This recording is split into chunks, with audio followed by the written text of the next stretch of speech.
Man, latest Argenix tweet is pretty good. Okay, let's take a look at that. Let's do a little bit of Smash Twitter React Andy. Captain is the most entertaining character in every Smash. Changed my mind. I like that you call him Captain. You know who actually used to call him Captain was Lovage. Lovage used to call him Captain. I think calling it Captain is way funnier than calling it Falcon. Okay, Leffen, Lovage, Slime, Squid, Toph. Look at that lineup. Star-studded lineup.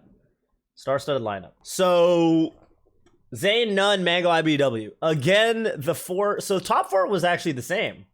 Just in a different order, right? Like, last week, top four, Mango, Zain, None, IBW. This week, top four, Zain, None, Mango, IBW. I said last week on the broadcast that I thought these are the four players that are grinding the shit out of Melee right now, visibly. And so it's really cool that these are the four guys that are, like, really hard succeeding in tournaments because, yeah, I mean, I think people like to see success based on merit. You know, it's cool that the guys that are grinding are succeeding and the guys that are slacking or complaining about, you know, complaining about net play or whatever, like those guys aren't doing so well. It's like, well, yeah, you reap what you sow. And it's reminds me of this really fucking legendary tweet. I can't find the original. Did that tweet get deleted? Well, whatever. It's this shit. This is how I feel about Melee right now. It's like the people that are like going on Twitter and complaining about, oh man, you know, it's not the same as offline and you know, all this stuff. And then there's the people that are just like, no, this is like my opportunity to grind and get really good. And that's why you see Mango, Zain, None, IBW, week 1 and week 2, the same top 4 from last week to this week. Obviously a different order. But it's pretty much like exactly what you expect. Like, damn, None is popping off. None is popping off even harder than I would have predicted. I did not think, I mean, yeah, okay, he's a monster right now. I did not think he was like, he basically beat 3 god level players last week to this week that he'd never beaten before. Well, besides Mango, he's beaten Mango before. But, I mean, it's not like he usually loses to Mango. So the fact that he beat HBox for the first time, and then Plup for the first time, and then Mango for like the second time this week is fucking ridiculous. Like, I don't think anyone would have seen that coming, but like, good for him. And then these other 3, there's no surprise. I think Zain, Mango, IBW, this is exactly what you expect to see in the top 3. So, standout moments, I thought. So yeah, shout outs to Azel. I feel like Azel is you got to give him credit where credit's due. Azel, yeah, he's the only guy. He made the run from Rollback Rumble, where he didn't even win. He didn't even win Rollback Rumble last week. Rollback Rumble being the open bracket. So he made the run to get, I believe it was like 3rd. He got either 3rd or 4th at Rollback Rumble. And then he beat Albert in a Falco Ditto. Actually, fairly convincingly. Wasn't it? What was the score of the Falco Ditto? Didn't he beat him 3-1? He got 3rd. Android Zero got 4th. Yeah, okay. No, he beat him 3-2. I mean, it was a pretty close set. So Azel beat Albert at the Falco Ditto and then put the Falco away. Now he's in Division 2 solidly. So he's solidly in SCL. He beats fucking SFAT, who I don't think he's ever beaten before. He has beaten him in a double set, and I can't find it, so we're just gonna move on. But I swear to God, it's happened. So he's in fucking Division 1, which is insane to me. He beat SFAT, which I did not expect, but I was not surprised. I will say I was not surprised. We know he's a fucking sick fox. Like, his peak is definitely, like, he can play at a top 30 level, for sure. Azel can definitely play at a top 30 level. Like, his peak is definitely super solid. Like, he can do anything and you would expect a competent fox to do. Like, he's like an Aklo or like a, you know what I mean? Like, there's no tech skill that's out of Azel's reach. His punish game is fine. His neutral game is fine. Like, I don't expect him to beat SFAT in a set like that because of experience, but I definitely did not rule it out for Azel. I think last week we said I gave it like 2-1 odds for SFAT or some shit like that, which I think is still fair. SFAT can stroke his fox. He's randomly really good at the matchup because I think I think SFAT's strength in the matchup is he's got a lot of experience and he uses it to kind of like, he's good at being unpredictable in the matchup. He's good at mixing his timings up. SFAT has some standout performances in the Ditto as well. Like when Leffen was getting really good, like in 2014, and they money matched twice at the same tournament, SFAT beat him in both. I mean, that's like a little bit of an odd man out kind of example. But yeah, SFAT, like, you can't count him out at the Ditto, I guess. Anyway, Azel won. Whatever. And then Azel beat HBox. So HBox, yeah, we're going to talk about him in a second, but yeah, Azel, the only undefeated player in SCL so far. He has Zain first round next week, so I don't expect him to continue going undefeated. If he somehow, like, beats Zain. Yeah, none of the qualifiers made it in this week, which is actually, it's kind of funny. Good that you bring that up, Curly, because it does, I thought the qualifiers this week were like arguably stronger than the qualifiers last week. Like who do we have this week? We had Moki, we had Slug, who was, performance was like a career performance for sure, getting second in rollback rumble. But Moki, Callball, and Shroomed, I think, is a really strong lineup of people coming in through the open bracket. So like, I totally expected at least one of them to do it. Like, I think, Akla Moki going into this set, okay, Akla's really fucking good, but I don't know. I would probably say Moki. Like, Moki's like beaten Leffen, Moki's beaten Plup like recently. They all got bad matchups for each of them. Callball got a bad matchup for him. Slug got a bad matchup for him. Shroom got a bad matchup for him. Akla Moki, I think, is fine, but yeah, I mean, overall, you're probably right. Like, you'd want to line up like Shroom could go up against PewPew. Well, Moki could go up against any of these. Moki could go up against any of these guys except maybe PewPew, but yeah. If you shuffled them around a little bit, I mean, it's just, it is what it is. It's not even, it's just, at this point, it's just seeding. It's not like Division 1 where the Division 1 winners are picking their opponents. It's not like the Division 2 players are picking their opponents. They just kind of got lucky. So, whatever. I think, it is a shame that none of them came up. But that being said, if you actually look at the open bracket, like the people that entered it, I mean, Fiction got 9th. Like, a player like Fiction got 9th. He had kind of bad bracket luck because he did run into the losers run Moki and losers. So Fiction definitely underperformed his seed, but that was because of kind of unfortunate circumstances for like who he ran into in the bracket. But like Fiction getting 9th, Keizu again not making it. Bobby Big Balls got some quite low placing, as I recall. Well, maybe it was like 17th or something like that. A lot of strong players. Lucky beat Kalamazoo again. So Rollback Rumble, I think the open bracket is definitely, it's not like, it's funny because if you look at this in isolation, it's like, damn, the people, I'm sure like there's people looking at Slippy Champion League from the outside that might not be that familiar with the Melee community. They're like, wow, the people at the top are just beating the brakes off of the people that are coming through the open bracket. There must be such skill disparity. I don't really think that's what happened. I think that the field that entered open bracket this week in particular compared to week 1 was actually very strong. And it was just, a mixture of just some bad matchups. Because I totally don't think that, I don't expect that to continue to happen where there's no movement coming up through the open brackets. And I mean, last week there was 2 people that made it in through open brackets, Hazel and Akla. So, All right, well, super proud of Hazel. What else was hype early in the day? I think we predicted slight edge for Face Roll over Spark. I did see Scar entering the open bracket. I don't think he played it out though. I think he DQ'd. Like maybe it's something to do, or he registered preemptively and he forgot what was going on or something, but he DQ'd. The funny thing was him DQing, he was in the same part of the bracket as Fat Goku. And so that part of the bracket was like conspicuously devoid of its good players. So like it gave some people some easy paths into top 32 or whatever.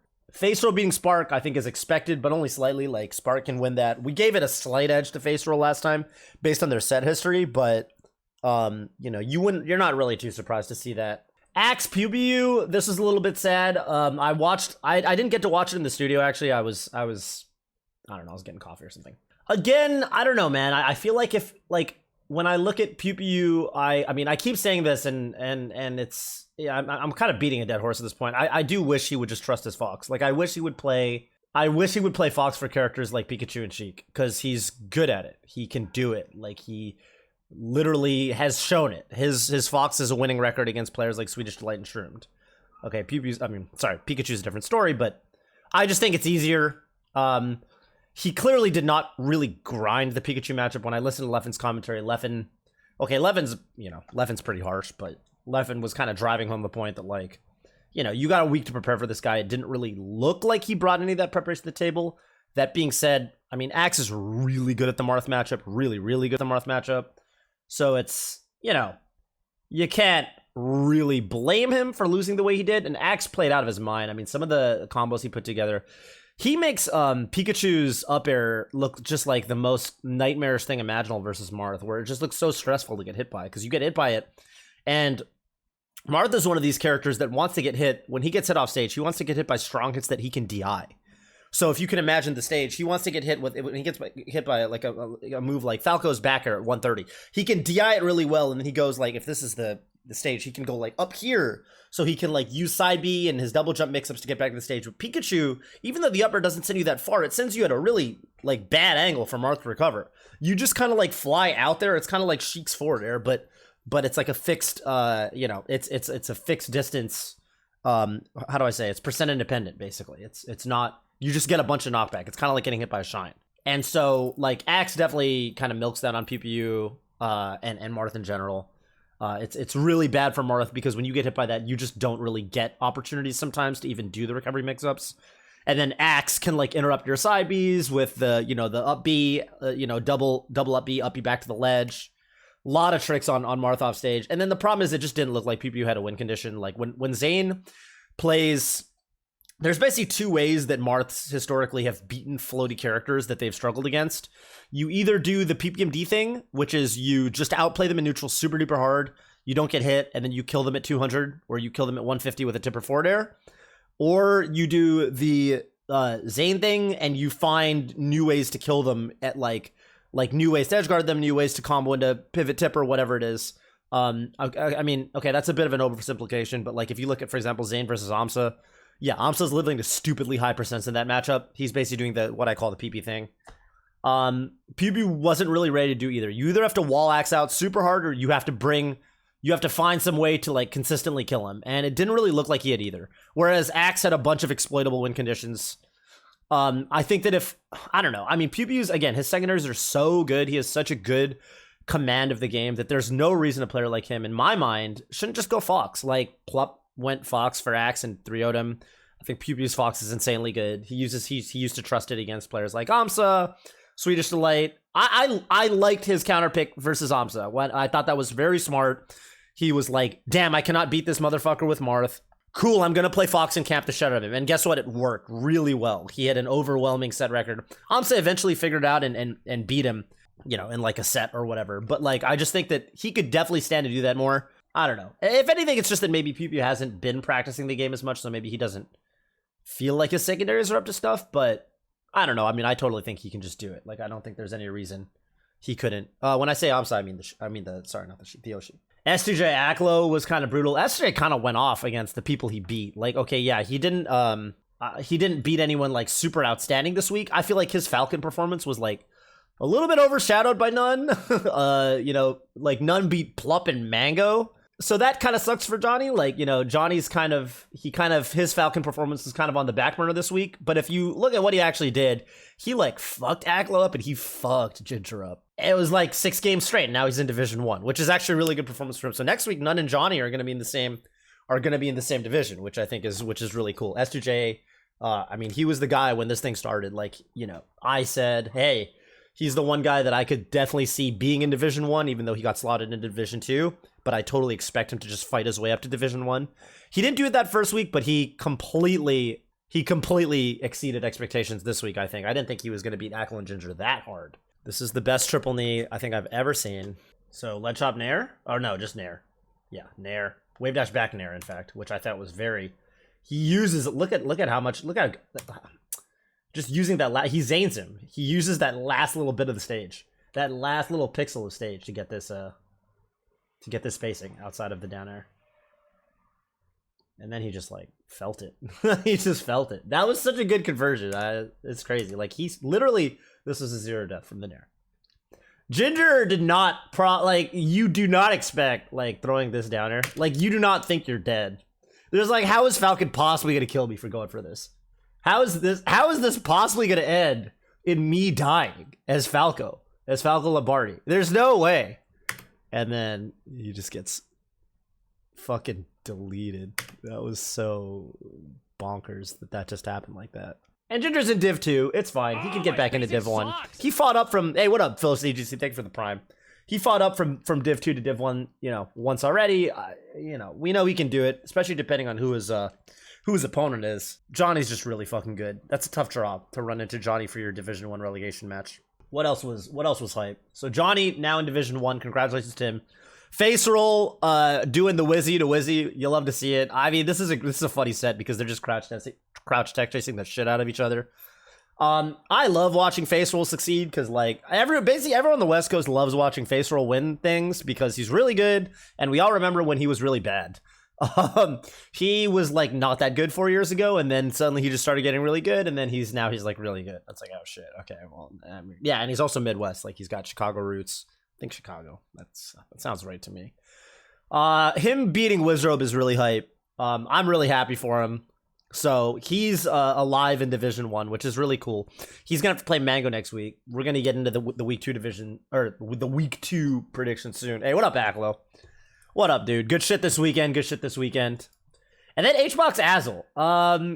So yeah, like Hungrybox is not doing so hot against Fox McCloud.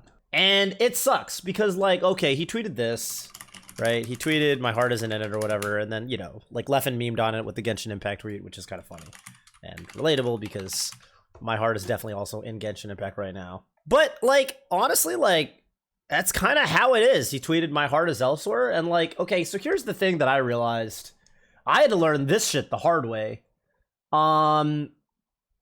It's tough because like, I think what it is, and the thing that's peculiar to HBox is that he was an extremely successful top player, even like working a full-time job simultaneously. Even he was able to actually juggle being a god level Smash player and working an engineering job full-time. Like he actually did that, and he was fine. He wasn't #1, I believe, at the time, but he was like always in that conversation. He was already like winning tournaments, winning majors. He was probably like top 3 to 5 somewhere in the world at the time. And the thing about it, like I had to learn this lesson the hard way, was like when I started commentating. So I was ranked top 100 2013 through 2015. And the thing is, that was when I also started getting into commentary, and I started commentating all these majors, and it became really easy to use but I have commentary is like almost like a crutch for like performances, like not even in a conscious way, but like it's like hard to give your all to something if you know that it's just one route to, how do I put this? At the back of my mind, it'd be like, oh, even if I make it into top 32, I have to commentate that, so I'd have to drop out. Or like, oh, like even if, and these weren't conscious thoughts, but it was like a subconscious kind of element to it. Like even if I don't play well here, well, I'm really here to commentate, so it's not that big a deal, you know, kind of thing. The commentary for top 8 is more important than like how I perform in top 64 or whatever kind of thing. It's really hard, I think, when you're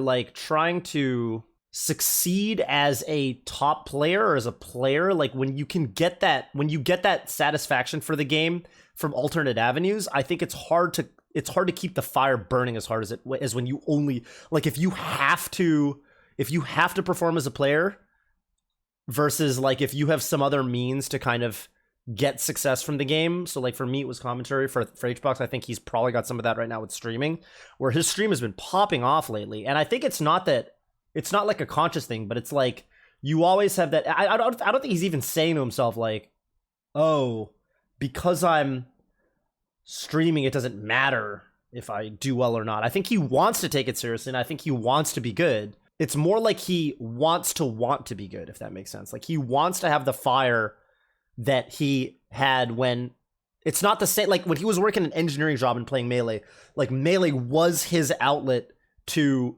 like, you know, do something special at the top level of Melee or at the top level of Smash or whatever. But now he's like also a top Smash streamer. So he's got multiple avenues, and it's hard to kind of devote yourself single-mindedly to, you know, the pursuit or whatever of greatness when you've got other ways to also kind of be great. And his stream has been blowing up lately, and he's killing it. So it's like, I don't even think he's saying I don't want it. I think he's saying I want to want it. I want to want it. And if I had to imagine what he's going through, I think he wants a way to care about Melee while also keeping his stream dreams alive and to keep pushing his stream and grinding that aspect of. I think he would love to be able to do both, and he's just trying to figure out how to do it, or if he even should do it, you know. I mean, it's hard, and I think that like it's something you have to go through. If anything, watching him go through it makes me, and kind of knowing where he's coming from myself, like as someone who's kind of always had to juggle that kind of reality of like, can I really be a top? Is it like sitting in top 64, or top 90, 98 or whatever, top 128, and thinking to myself like, it's like, damn, even if I win this next 2 matches, I have to drop out because of commentary. Like, having thoughts like that in your head makes it a lot harder to just like those, especially a player like HBox that like he's known for being like clutch and stuff like that. I think having those little, like, you gotta really want it in clutch situations. That's how you clutch out moments, is you just have to really want to stay alive more than your opponent. So I can definitely see how that would impact especially a player like him.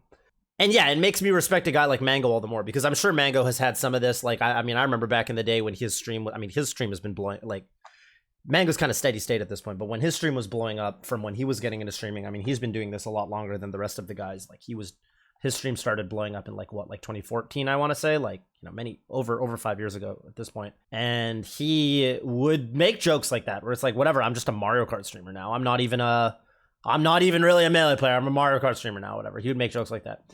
And the fact that he kind of got over that and found a way to like really care about Melee, like, and have that fire be alive again, I just have all the more respect for him. It's very difficult, and HBox might be able to do it, but it'll take time. It'll take time.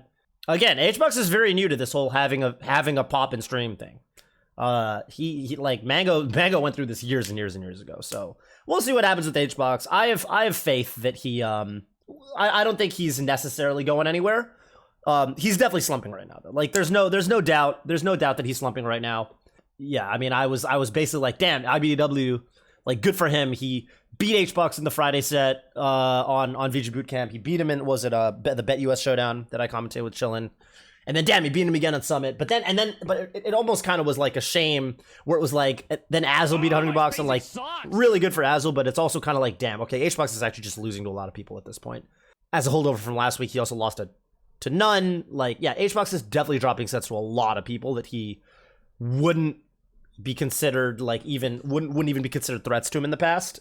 And yeah, I mean, it sucks to see for him, but yeah, I mean, you know, you can never count HBox out. I do think the weaker on net play thing is somewhat legit, but it's way more mentality and mental game and things like that than it is like lag. And it's not like, you know, it's not the lag. And I mean, I don't think it's even me that thinks this way. Like, if you actually go and you watch, I do encourage you guys, if you're curious about it, because I actually watched this video. This video. Fiction actually spent a lot of time. This is basically Fiction watching the commentating over IBW with HBox with a lot of. He watched some sets before the match started. He watched some old sets of theirs and kind of talked about what HBox's win conditions are in IBW's. And overwhelmingly, actually, like, there were some little tidbits of like, this is a tactic that HBox will look for. This is how you can play around it. But overwhelmingly, actually, the analysis was mentality focused. A lot of it was like, HBox needs to play to put IBDW on tilt, and he's not doing that. HBox is tilting. It was a lot of mentality stuff. Yeah, it's very obvious, I think, to most top players that HBox's mentality is just weak right now. And his ability to put other people on tilt is just nerfed. The thing about HBox is, if you actually look at the ways he beats people, he is a very player habit oriented player. Like, he does not play the character matchup nearly to the extent that any of the other top players do, right? Like, a lot of his shit is like Fiction talked about how HBox will sit on this side platform and shield. All I need is a picture of Battlefield. So HBox will like shield on a side platform, and he'll kind of wave dash around, and he'll threaten like coming off the platform at this angle to like come down with a bear or even a pound to encroach on the Fox's space. But he'll also just shield there, and he'll do preemptive grabs so that if you jump up into him with a full jump back air, he might grab you out of the full jump before your bear even comes out, or he just kind of outright beats the bear with his grab. And if it works, he gets a rest, or he gets a gimp opportunity. And if it doesn't work, it's not that big a deal, because he just ate a bear by Fox. So it's like, what's the big deal? He does a lot of stuff like that. He'll sit at the ledge, and he'll guess that you're running in, and he'll just do grab and place, grab and place, grab and place. And it's like, it looks really newbie, but like, it works because of the skewed risk reward. Like, Puff can kill you if he's right. It's not that big a deal if he's wrong. HBox does a lot of stuff like that. He does a lot of stuff. He doesn't do a lot of stuff that people theory craft about Puff in the matchup. Like, people keep yelling at him. I think it's like everyone. I played Drug Fox's Puff, just as an anecdote. I played Drug Fox's Puff at Smash Summit 9. It was very difficult to defeat, and he got the reaction tech chase rest like every time. Let me tell you, it is a very strong tool. HBox does not do it. He does it sometimes, but it's really more prediction rest. He'll float, and he'll kind of go for a bait, and then it's not a true reaction tech chase. Scragman, thank you for the prime. And people have been yelling at him about this for like 3 years. People are like, dude, like, you're the #1 player and you won't learn this guaranteed way to kill Fox when he has to tech on the platform. It sounds a little silly. It sounds a little ridiculous that the #1 player would not learn this technique. But that's the kind of guy, that's how he finds his success. Like it or hate it. Yeah, a player like that is gonna be nerfed, I think. If he has a harder time putting his opponents on tilt, harder time kind of... That's kind of what he relies on. Like, he relies on his mental game just being stronger than everyone's, and the fact that net play makes it so that's just not the case anymore. Not to mention the fact that everyone is just cleaner, and everyone has more reliable playing conditions except for Dewan. Everyone can sit down and have the exact same setup. They know they're not going to have cold hands. They can get warm up. It's so easy to play closer to your peak, I think, when you're only... I mean, okay, yeah, it's different for players that like get amped up by the crowd. But I think there's a lot of factors that are contributing to HBox's kind of slump right now, and it does suck for him. And I do think he has a route to get through it if he puts his mind to it. And it does seem like he wants to, if that makes sense. The fire isn't there, but he wishes the fire was there. You know what I mean? Which is different than him not wanting it and him not even really caring about it. I think he does care. Like, I think he's sad that he can't be a top player and a top streamer, or that he's not, rather. And I think he could do both, but he does have some stuff to work out. But yeah, I mean, it's, you know, like, if I were HBox, like, I mean, I don't know. Okay, well, if I were HBox, I'd probably just stream Ultimate all day, which is what he does, and play Steve and stuff like that. But if he, you know, there are ways he could adapt, I think, to the, you know, the net play tournament era. Like, he could treat this as an opportunity to just kind of grind the character the way that I don't know, even me, like, when I didn't start, I crouch tech chase now. I crouch tech chase. I started doing that when rollback came out. I started doing that to literally unranked shitters.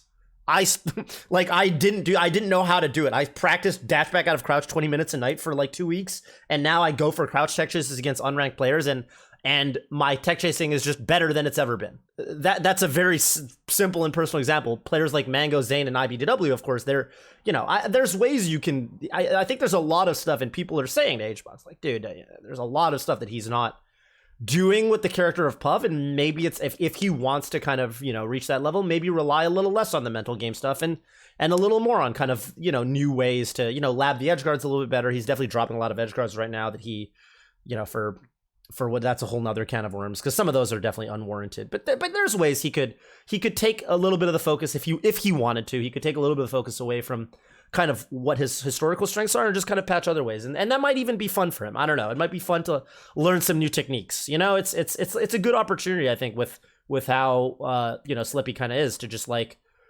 do new stuff and try new stuff. And again, if it's if he wants to do it and how badly he wants it, but. Yeah, it's, you know, the opportunities are there. It's just, does he choose to take them? You know, what does he prioritize? But it is interesting to think about, and I legitimately do wish the best for him. I mean, I like when HBox plays Mango or when HBox plays, you know, Zain or whatever, I definitely cheer for Mango and Zain personally. But I love I love the dynamic that HBox brings to tournaments. I love when he's a top player. I think HBox versus blank sets as grand finals it always brings the drama and the hype and the energy, and I would sorely miss it. So I do hope he kind of picks himself back up. None beating Plup was, yeah, this was phenomenal. I don't think he's ever beaten Plup. I don't even know that there's that much to say here. Incredibly spaghetti melee at the end of both of these sets, with None kind of clutching out both. I loved, actually, Mango None turned into spaghetti. None Plup. I'm actually down to just watch this last stock again. This stock was fucking bonkers. This stock was fucking bonkers. I know the screen is partially obscured, but you could still see what's going on, so whatever. I don't think it's that big a deal. I want to look at that side. I know the side view is on this stock. Yeah, you guys can see what's going on. This shit was so hype. That was a grab opportunity, by the way. He could have crouch cancel grabbed him. Damn. Like right here? Wait. Ooh, yeah, he rolled away. Yeah, they're already, you can definitely tell they're like a little bit nervous. Like, what was that nair? That was so risky. What was this? From Plup. Whoa! And None didn't punish it at all. Well, he was like, he did the nair. He could have reacted though. Like he's in his nair here. He's like, what is Plup going for? Anyway, he just kind of rolls out. That's fine. And that was a really good empty hop. But yeah, it's starting to get spicy. Up air. It's like, oh shit, he's gonna die. Okay, here Sheik should be kind of dead. He does go to the platform. None could probably short up knee that though. Look. Okay, he gets on the stage pretty early. So he could definitely turn around. He could short up knee this on reaction. He goes for the up air, I guess, to be safe. Dude, did he even mean to side B? Oh my god, I think the person who tweeted at me was right. Holy shit. So yeah, okay, so the way this works, yeah, I didn't see this at the time. So he wanted to do an up B, but if you're grounded, it's easier to get a side B input. So he got a fucking side B input. And he was probably like, oh shit, I side B'd. But then it's fine. He grabs the ledge, and then he's like, I guess I'm rolling up. Like, yeah, like he's definitely like, he's like, what the fuck? Like, Nuns usually nerves of steel, but like, this is a little choky, but, and then he gets grabbed. He's saying, he's muttering some shit too. Damn, I wonder what he was saying in his stream. I almost want to watch this. I want to watch his stream POV perspective later. He could have died here. Plum doesn't go for needles. Randall makes this so tricky. Look, Plump just stands there. He doesn't throw out a single hitbox that whole time. He just stands there. Look at this. Look at Sheik. He doesn't try to needle him. Needle is actually really good here because you could, even if he lands on Randall, it sometimes trips him up and they tumble off Randall. Oh man, this got so dicey. Because he's expecting him to. I mean, he's waiting because he's expecting him to try to up you onto Randall. I assume. But he still didn't react to the forward-facing up B. Oh, man. Yeah, this was so dicey at this point. Doesn't get the forward. That could have been a forward too. That could have that dash could have come on a forward, I think. Or at least another dash. You could do... He thought he was going to land on the platform. Dude, Plup with so many slight, ambiguous missed calls. So many little missed calls that he was just barely wrong on. But None too, right? Like 20 seconds ago, that was what's happening to None. These guys handed the game back and forth to each other. I mean, and Plup should really be dead here. Like this is a knee.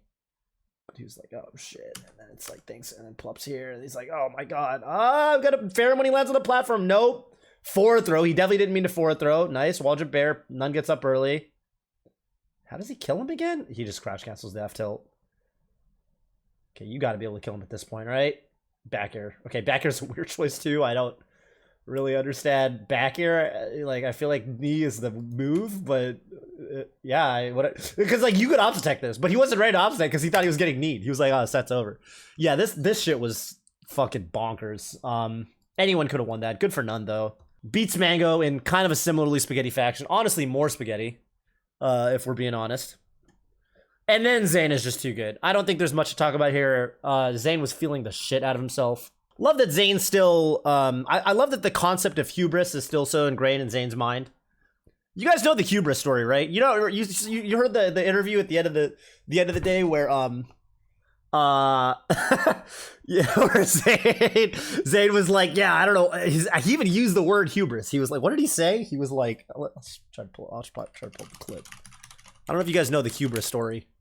Helpful graphic, by the way. Here's a helpful graphic. Face roll, S2J and Azzle moving up. Wizrobe, Ginger, and Hungrybox moving down. You cannot tell chat that their words have power. Oh man, I remember that. This was a fun interview. Zane's actually he's a treat to get on interviews for sure. I mean, he's like really not awkward, like really down to talk about stuff, transparent, like down to even talk about other smashers. Like he's like really easy. He's so easy to talk to. Zain is like the. I would go ahead and say I would go so far to say he might be like the easiest to talk to top player. Like he's just so. He said to me one time, he's like, dude. He said to me, what did he say? He said he prides himself on this. This was after. Remember, there's that video of Zain. He was dancing at his like one of his relatives' weddings or something. And he did a little dance with his like sister or cousin or something, you know, and he was showing that off at like some tournament or something. I don't remember what the fuck the context was, but anyway, he was like, "Dude, I'm the most normie smasher." He's like, "I'm proud of it. I'm the most normie top smasher. I have like the most normal person social skills and life skills of all the top players." And I thought that was really funny. And how much were you feeling yourself at the end there? How much were you feeling yourself, Zain? A lot. Dude, I need to learn my lesson. Zain was drunk with power. When he went for that shit, he was drunk with power. Let's watch it again. Zain was fucking drunk with power. This was like Making this look like a bad matchup for Yeah, Hungrybox. this shit. It's This is not. beautiful. This is one of his better No, matchups. This is you're fine. and he's on ice. Touchdown! Oh my god! Just Oh! I feel like our voice is harmonized, oh my god! and he still made it back. What I Day said? one, right? In my head, I was like, "What the fuck are you doing?" You like just tap it in.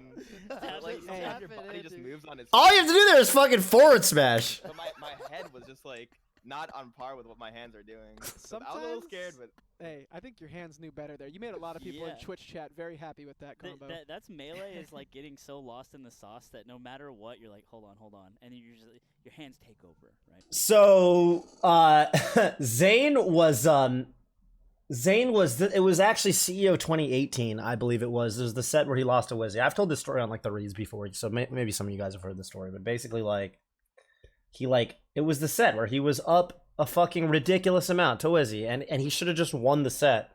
So the fourth game was the one, right? Yeah, fifth game he's just gonna getting bopped the whole time. So he's here, and he kills him. Okay, let's watch this. Let's watch this Wizzy stock. Let's watch this particular Wizzy stock.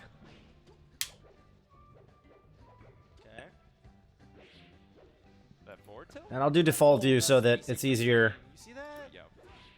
Oh, the Shy Guy Of lets course. Wizzy, it adds a little bit of time to the forward smash, so Wizzy was able to touch the ground. Wizzy might actually be dead right now if not for that Shy Guy. Yeah, I But mean, this, the way He could have tippered that. He could tipper that. could be it. Calming him off stage. could have tempered him right there. Like, instead of forward airing him, I thought he was going to stand under the platform and just Oh wow, me I'm saying the same thing in 2018 as I am today. That's crazy. up air, up air. Yep. Yeah, you already know. That was a good backer though. I thought he was gonna like ledge refresh. Upper is like the bane of Marth players ever. And now it's like, dude, you could really lose this, bro. Oh my god, Zain. Yeah, Wizard. Don't. Oh no. playing with fire, dude. Oh no. Oh, what? That slide up was.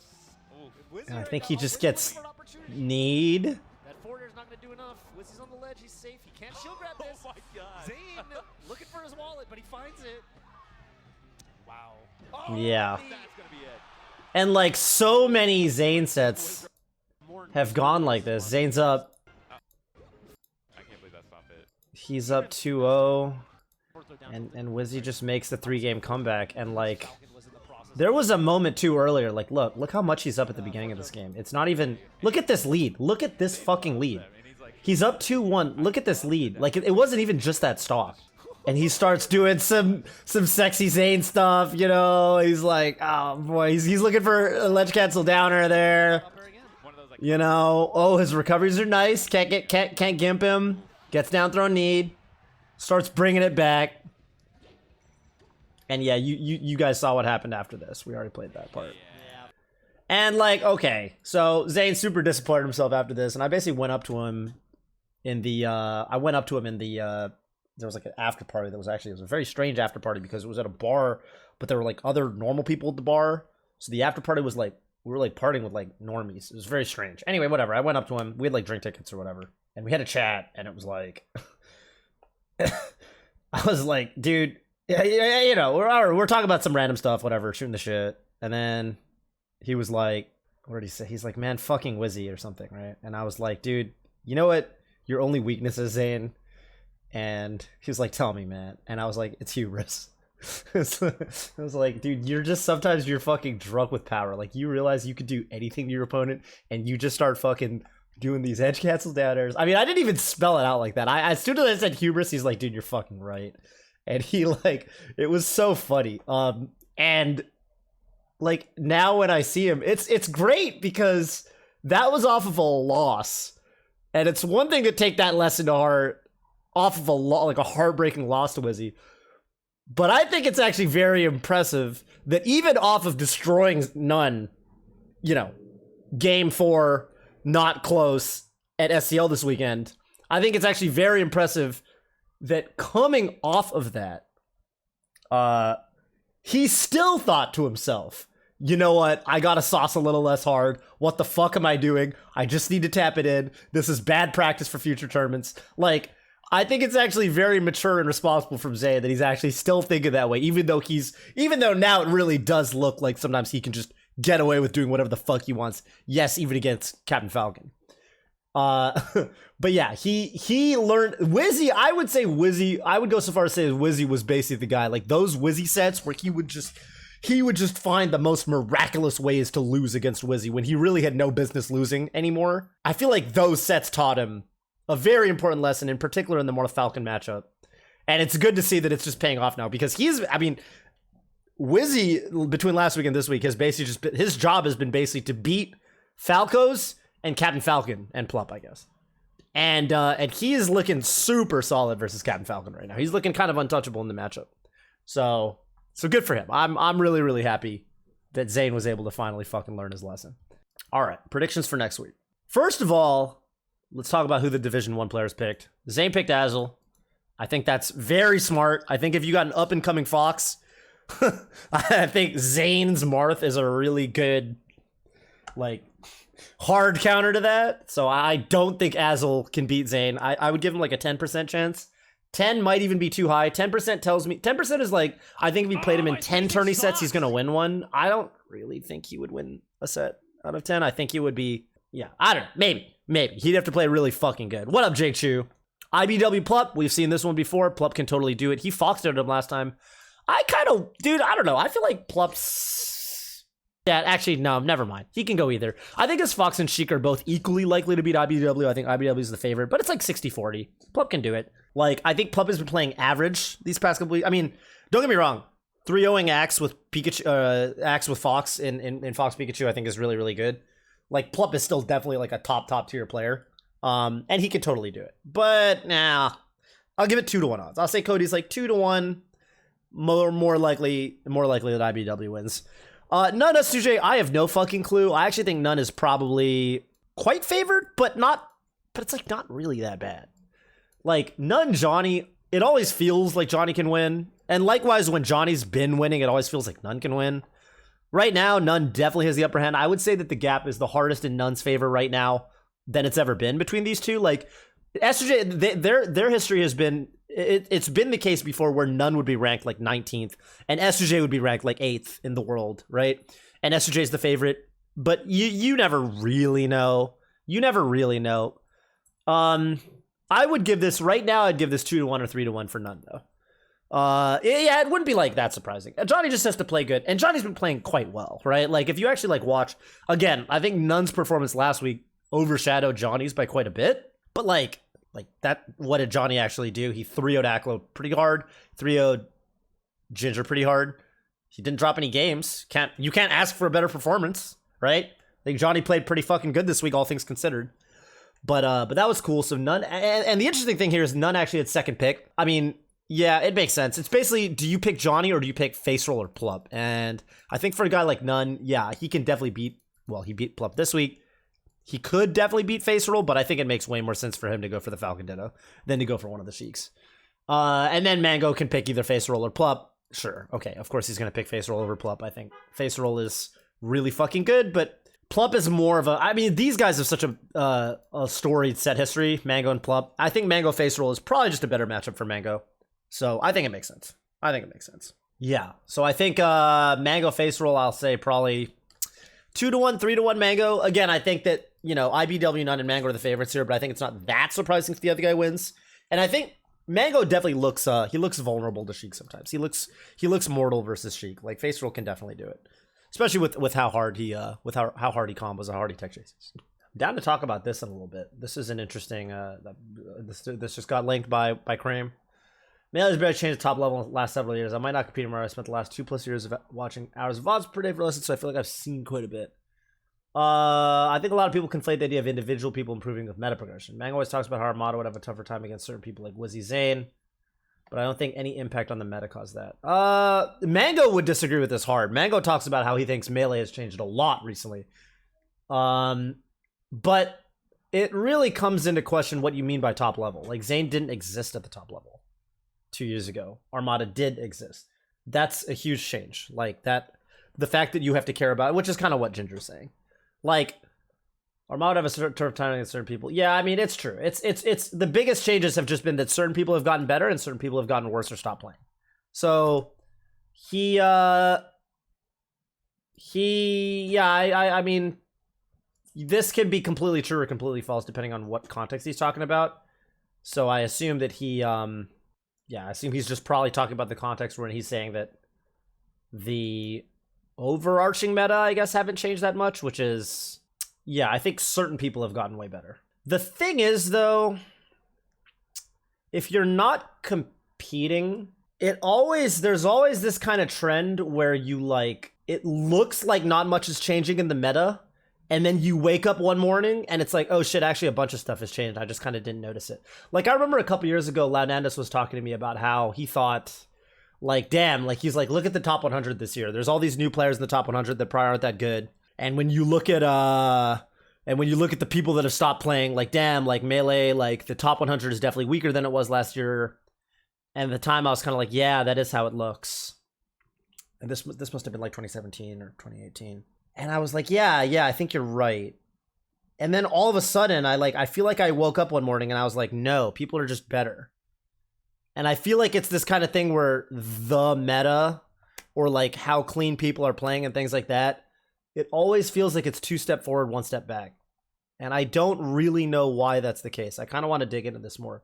I might do a stream tomorrow digging into this, because this was posted 15 minutes ago, so I'm kind of curious to hear people's thoughts and shit like that. Maybe we'll talk about it tomorrow on stream. All right, Division 2 matches. Last thing we're going to talk about with the predictions. Wizzy versus HBox. Loser faces relegation. Wizzy's probably the favorite. I'm just going to say it. I think Wizzy's probably the favorite right now. Wizzy's better than none at the matchup. Yeah, HBox can win this, but I expect HBox to face relegation and then probably win the relegation match. I don't see him falling below Division 2, but I don't know. There's a world where like Fat Goku wins Rollback Rumble and plays HBox and beats him because Fox Puff. I don't know. But yeah. Probably 2-1. I'll say 2-1 Wizzy. Poor Axe. He has to deal with Spark yet again. Yes, that is exactly how I feel. Poor Axe has to deal with Spark yet again. Axe does not like fighting Spark. I think it is more than just net play. Axe subscribers will tell you that it is purely net play and that Spark would get crushed offline.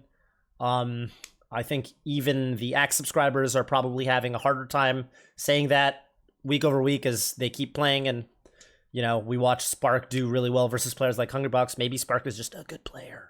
I don't know. I hate people writing Spark off. It's you guys should all check out my video on Is Spark Lame on the YouTube, which I really hope that everyone subscribes to the YouTube. I'm trying to build my subscriber numbers and get monetized and stuff like that on YouTube. I really like Spark Sheik, and I think he's really good. I also think Axe is really good. I also think Axe is insane versus Sheik sometimes. And I think Axe has a similar thing to HBox going on where I totally think he can do it, but I think that I think that a lot of his problems are just kind of mental right now, and he's even kind of said it, right? Like, I think there's a reason I'm calling out Axe subscribers and not Axe. I think that's a very important distinction that I want to make here. I think Axe probably like knows kind of, you know, he knows what his weaknesses are. They're like, it's no accident that Axe has been literally a top 10 player for 10 plus years. He knows what he has to do. And I mean, he used to get bopped by Mewtwo King, and then he figured the shit out of that matchup. And that's another Sheik that punishes and has this overall, I think, you know, not entirely dissimilar game plan to Spark. So yeah, I think he can totally do it. Spark a little more movement heavy, I will say. The last time I watched these two play was actually it was actually quite a treat because it was Mewtwo King and Plup commentating. It was on Mewtwo King's stream because it was for Frame Perfect Series 2 online. And we basically had two of the best Sheiks commentating Spark X, and they were talking about and they had a ton of knowledge of the matchup, and you know, they've both played X a ton with Sheik, so they were pointing out what Spark was doing really well, what X was doing well and not doing well. A lot of what Spark does actually in neutral is he does a lot of like turnaround shield, and so when Axe crosses his shield up with the Nair, he just grabs him out of it, which is very smart. Axe never really developed a strong counterplay to that in that set. Like the counterplay is like just bait that out and then, you know, take advantage of the Sheik shielding, which could look like a grab. It could look like, I mean, I don't really know. I mean, it's not like Pikachu is a great grab game on Sheik, but it's something. Point is, you know, you got to get unpredictable with it. And it felt like the crux of what they were saying was like Axe is just kind of getting outpaced by Spark. Spark is playing at a pace, going for options at kind of a rate where Axe isn't really able to play around them. And if you watch like the sets where Axe beats Plup, Axe beats Mewtwo King, It looks like Axe is kind of the one that's one step ahead in kind of the prediction game and the pace game, and so he kind of just has to be able to bring that to the table against Spark. Yeah, he just kind of hasn't been, and I think he could. But I mean, a lot of it is just like, you know, will he use this week to prepare and get psyched up, or will he psych himself out? You know, it remains to be seen. Spark really good at the matchup though, for sure. Spark definitely at this point, you gotta say he's one of the best Sheiks versus Pikachu. All right, Ginger Aklo. Damn, this feels 50-50 as shit to me. Who wins this? Ginger or Aklo? Press 1 if you think Ginger's gonna win. Press 2 if you think Aklo's gonna win. This feels like, I don't know. This feels like 50-50. I think this is pretty even. Got more ones in the chat. Aklo hates Falco. All right, that's good to know. That's good to know. I don't really know why. I feel like his style is really good against Falco. Ginger's good. Ginger's really solid, and he's beaten IBDW recently. Ginger's probably the slight favorite, especially if you're telling me Aklo's bad against Falco or he doesn't like it. I definitely think Aklo can do it, though. I don't think this is even... I wouldn't even give this 2-to-1 odds. I'll give this like 1.5 to 1 odds. I think Aklo can do it. SFAT PBU, this is funny. SFAT's definitely the favorite between these two because of playstyle more than anything. PBU should be able to do it. Honestly, when I watch these two play, it honestly kind of looks to me like Kevin has some sort of weird mental block. I expect SFAT to win this, but it's, you know, complete toss-up. I loved what I think it was Ambi Sinister tweeted. These look like fucking salty sweet matches. These look like 4 salty sweet matches. I'm super hyped for these Division 2 matches. All of them are exciting. One thing I will say, though, is I'm actually done commentating Slippy Champion League. I'm not driving down to SoCal 4 weekends in a row. Fuck that. It's a long drive. I felt super beat up this morning. So it's going to be a different commentator taking my place, but I will be at home streaming. That being said, something tells me I will be back in the Summit studio before the end of the year, but you didn't hear that from me, and I can't say anything more. So moving on, the coolest Sheik to ever do it. That's fucking right. That's fucking right. Yeah, dude, I mean, again, I just think this was like, Spark had a clear win condition. What's up, Spark, in the chat?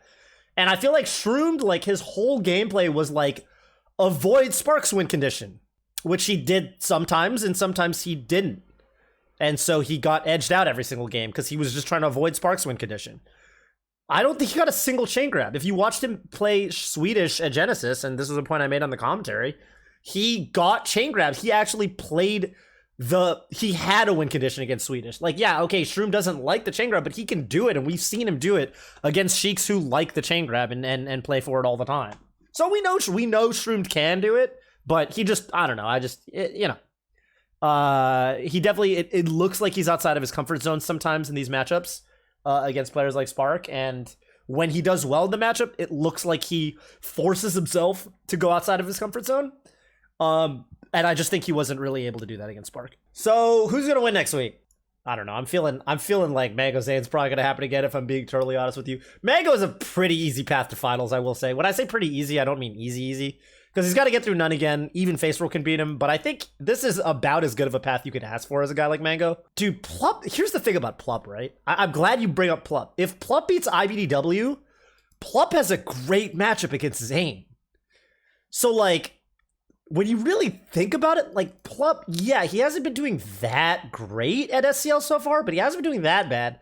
And if he just beats IBDW, which he can do, like, he can totally beat Zain. I mean, like, last time he played, you know, week 1 he played IBDW, it was 3-1. The games were pretty close. Like, yeah, I think it's, Plup got kind of bodied by Zain at Pound. Yeah, but I don't know, man. I mean, he beat him at some, like, he's got a good matchup. I don't think it ever looks not doable. Zain has looked really hot lately, but, like, I think Plup doesn't have worse than, like, a 2-1 odds against either of those guys, in my opinion. You don't think he can beat Cody? I don't know. I think he could do it. I don't think it's that bad. I think he, like, needs to figure out what he's doing against Fox. Like, Plup's kind of got the thing going on right now where I never really know what his character pick is going to be against a given opponent. And I'm like, okay, I guess he's going Fox. And, like, he always looks a little shaky against Fox because of this.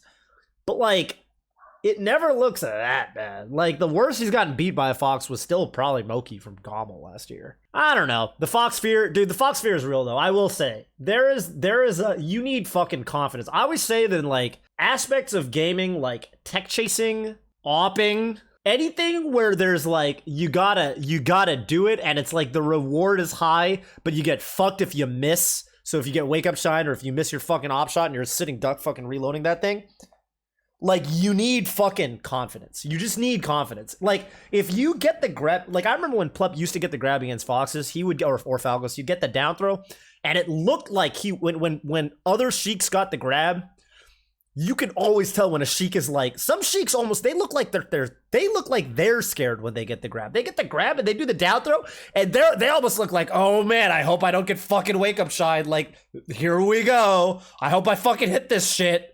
And like you almost like, the Sheik gets the grab, you almost grimace like, oh god, just go for the up smash, buddy. Like, don't even fucking go for it. You know, it's all confidence versus like when you get the grab. Some Sheiks put the fear of God in the space when they get the grab, and Plup used to look like that. And it's all fucking confidence. It's literally all confidence. I think like the best thing you could do is literally fake it till you make it. Literally say to yourself like, I'm gonna fuck this guy. Like, yes, I got the grab. I'm gonna hit this shit. You know? Yeah, what did Tafla say? I want to know what Tafla said. Talking about who the GOAT is? Oh my god, I hate the fucking, who's the GOAT? Who are the gods? What does God mean? What does GOAT mean? Like, who fucking cares? Who fucking cares? But it's Mango. No, you know what? It's Zain. I say it's Zain. Fuck it. I'm gonna make them all mad. I think it's Zain. I think Zain's the GOAT.